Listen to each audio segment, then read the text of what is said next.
Noho ny confinement dia manao karaoké kely manala azy ato an-trano. Je reste chez moi, une petite karaoké.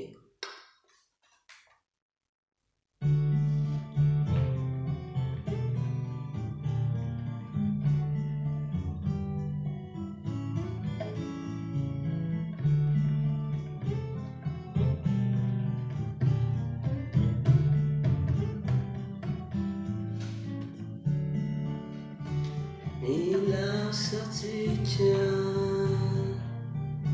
tsy hay fafana,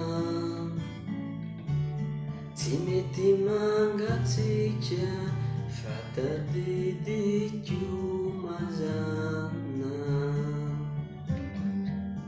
Ireo safosafo sy angolangola namelafo tsy mety tola, tao tsy tanteny saina ny mieritreritra fa ianao laino lalaina mitapifiatratranolokafa.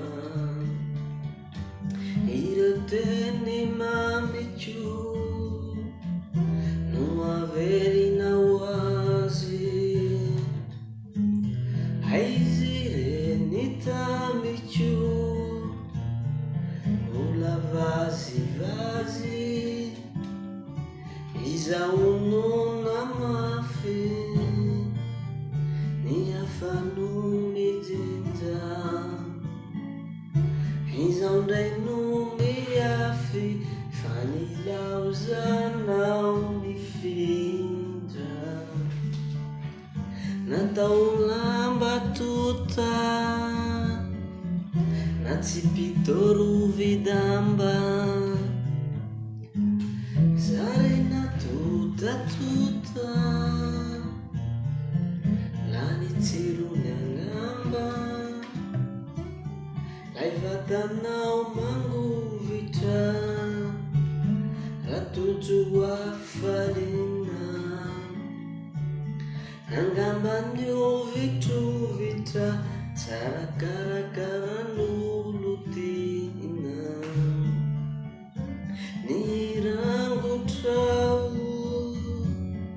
tratra fanoratrainy, ireo antsoantsonao ny molotrao no tsenainy, tsy ilaino solo toerana no ankahalaiko.